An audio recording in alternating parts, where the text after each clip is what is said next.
नमस्कार, प्रमिलाच रेसिपी मध्ये तुमचं सर्वांचं खूप खूप खूप स्वागत।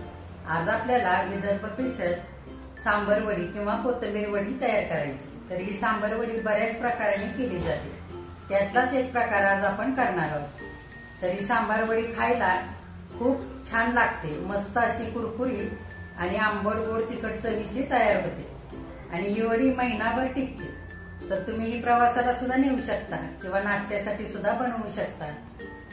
तर आता ही सांबार वडी करण्यासाठी आपण काय काय साहित्य घेतले आणि ती कशी तयार करायची हे बघण्यासाठी लगेचच किचन मध्ये जाऊया। त्याच्या आधी माझ्या रेसिपी जर तुम्हाला बघायला आवडत असतील तर लाईक, शेअर आणि कमेंट करा। आणि जे कोणी आता नव्याने माझ्या रेसिपीज बघत आहेत त्यांनी माझ्या चॅनेलला जरूर सबस्क्राईब पण करा। आता सांबार वडीची पारी करण्यासाठी मी इकडे बेसन पीठ घेतलंय 2 वाट्या, त्याच वाटीने 1 वाटी मैदा घेतलेला आहे। आता आपण पुढे काय करायचंय ते बघूया। आधी आपण परातीमध्ये हे बेसनचं पीठ घेऊया, 2 वाट्या घेतलेलं आहे ते। त्याच्यातच वाटीभर मैदा पण हा घालून घ्यायचा आहे।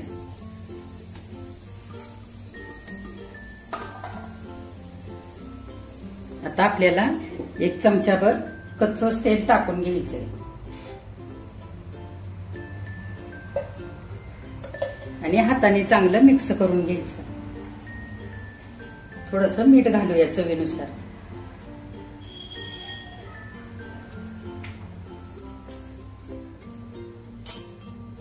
हे बघा, मोहन घातलेलं चांगलं पिठाला मी चोळून घेतलेलं आहे। आता आपल्याला थोडं थोडं पाणी घालून हे पीठ अगदी घट्ट मळून घ्यायचंय।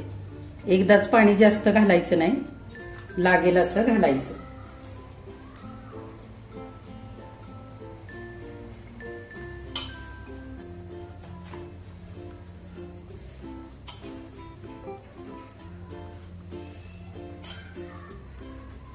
हे बघा, ह्या पद्धतीने मी हे पीठ मळून घेतलेलं आहे, इतकं घट्ट असं मळलेलं आहे। आता आपण थोडंसं तेल घालूया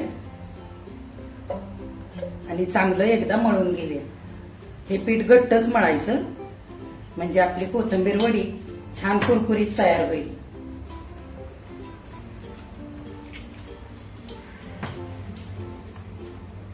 आता आपल्याला सांबार वडीचं सारण तयार करायचंय, तोपर्यंत हे पीठ आपण झाकून ठेवूया। आता सांबार वडीचं सारण करण्यासाठी पॅन ठेवलेला आहे मी गॅसवरती। आपण तेल घालून घेऊया, 2 पळ्या साधारण तेल घालायचं। तेल आता गरम झालेलं आहे। मी इकडे 1 चमचा खसखस घेतली, ती आपण आधी घालूया तेलामध्ये। त्याच्यातच हे 2 चमचे पांढरे तीळ घेतले, ते पण घालूया। तीळ चांगले फुललेले आहेत बघा। आता आपण इकडे अर्धी वाटी सुकं खोबरं घेतलंय खिसून, ते घालूया आणि चांगलं परतवून घेऊया। आता त्याच्यातच आलं आणि लसूण पेस्ट 1 चमचा घेतले, ते घालूया। चांगलं एकजीव करून घेऊन चांगलं परतूया।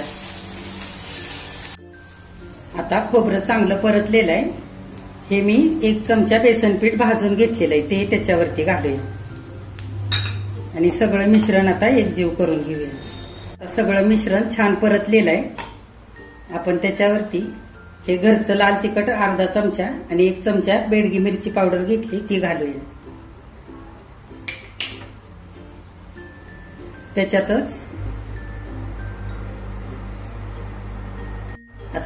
गरम मसाला घालूया चमचाभर, 1 चमचा धने पावडर ती पण घालूया आणि अर्धा चमचा जिरे पावडर ती पण घालूया आणि सगळं आता मिश्रण एकजीव करून घेऊया। आता सगळं मिश्रण एकजीव झालेलं आहे, त्याच्यामध्ये आमचूर पावडर टाकूया, अर्धा चमचा घेतली इकडे मी। तुम्ही इकडे लिंबाचा रस पण वापरू शकता आणि हिंग घालूया थोडासा, चवीनुसार मीठ घालूया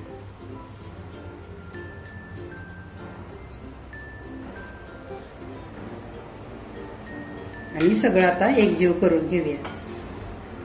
1 वाटी मी कोथिंबीर स्वच्छ धुवून अशी बारीक चिरून घेतली, ती घालूया।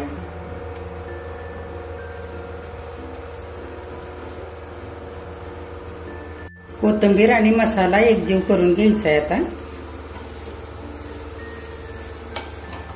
कोथिंबीर घालताना 1 ते 2 तास आधीच धुवून निथळून घ्यायची आणि ती बारीक कापून घालायची. आपल्याला ओलसर कोथिंबीर वापरायची नाही या सारणासाठी, नाहीतर सगळं सारण ओलसर होतं. हे बघा, आता सगळा ओलावा पण ह्यातला केलेला आहे सारणातला आणि छान सुकं झालेलं आहे सारण. आता आपण 1 चमचा दळलेली साखर घालूया आणि आता हे सारण सगळं एकजीव करून घेऊया. आता सगळं सारण चांगलं परतवून झालेलं आहे. आपण गॅस बंद करूया आणि हे सारण थंड होण्यासाठी आता ठेवूया थोडा वेळ. हे बघा, सारण आता आपलं थंड झालेलं आहे. आपण पीठ बघूया. हे बघा, छान पीठ मुरलेलं पण आहे. आपण आता हे थोडंसं हाताने चांगलं आता एकजीव करून घेऊया.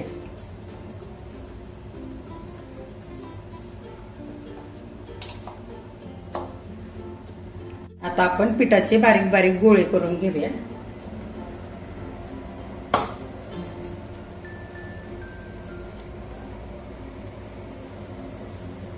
हे बघा, या पद्धतीने हे बघा सगळे गोळे मी असे करून घेतलेले. हे आता बाजूला ठेवूया आणि आपल्याला पारीला लावण्यासाठी एक मिश्रण तयार करायचंय. त्याच्यासाठी मी इकडे चमचाभर पाणी घेतलेलं आहे. इथे मी पाव चमचा दळलेली साखर घेतली, पाव चमचा गरम मसाला आणि पाव चमचा आमचूर पावडर घेतली. ही या पाण्यामध्ये घालूया. तुम्ही इकडे तेल पण वापरू शकता. आपल्याला ह्या वड्या तळून घ्यायच्या, त्याच्यासाठी मी पाणीच घेतलेलं आहे आणि हे एकजीव करून घेऊया. आता आपण एक एक गोळी घेऊन लाटूया. इथे मी लाटण्यासाठी तांदळाचं पीठ घेतलेलं आहे. हे बघा,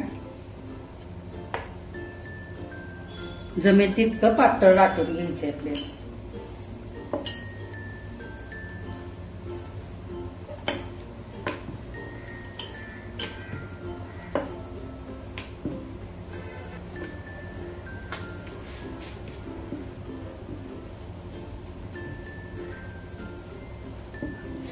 हे बघा, सगळ्या बाजूने एकसारखं आता लाटून झालेलं आहे.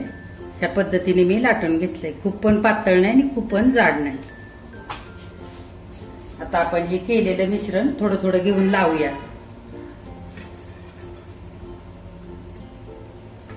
चांगल्या हाताने पसरवून घ्यायचं. आता सगळ्या पारीला आपण केलेलं मिश्रण लावून झालेलं आहे.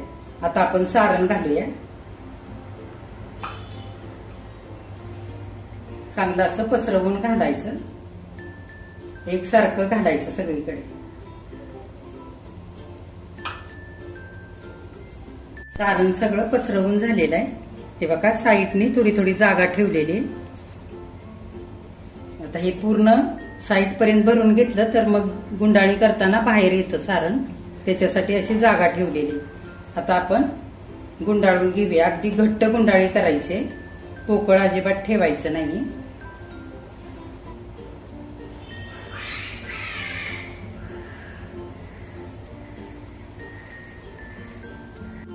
हे बघा, पूर्ण रोल असा घट्ट गुंडाळून घ्यायचा आहे आपल्याला.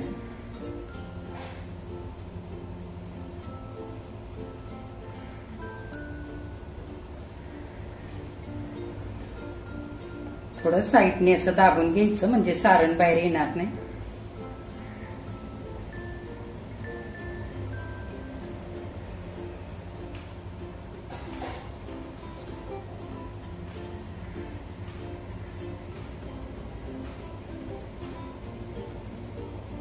आणि आता आपल्याला सुरीने छोटे छोटे तुकडे कापून घ्यायचे.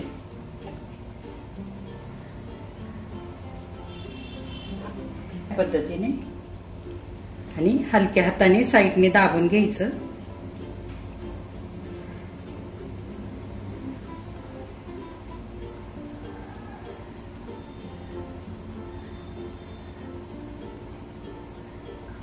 हे बघा असं.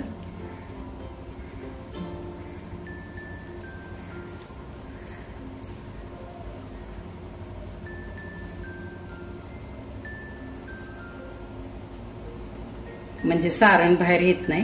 हे बघा, ह्या पद्धतीने सगळ्या आता वड्या मी करून घेतलेले आहेत. हे आपण एका ताटामध्ये ठेवूया.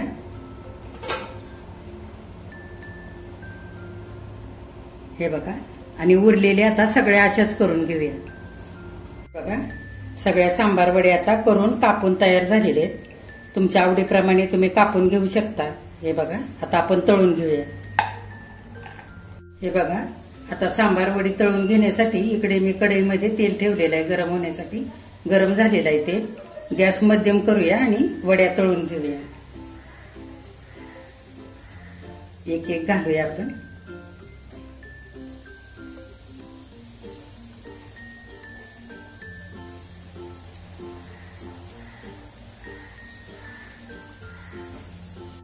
हे बघा, वड्या छान तळलेले एकसारख्या सोनेरी रंगावरती. हे बघा,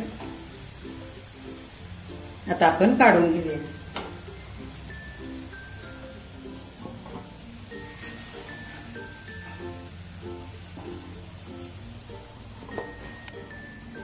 हे बघा, आता बाकीच्या पण अशाच तळून घेऊया आपण.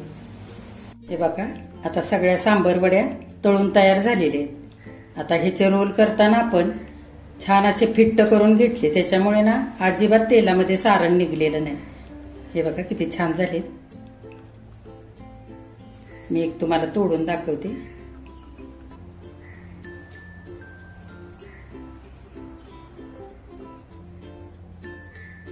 हे बघा,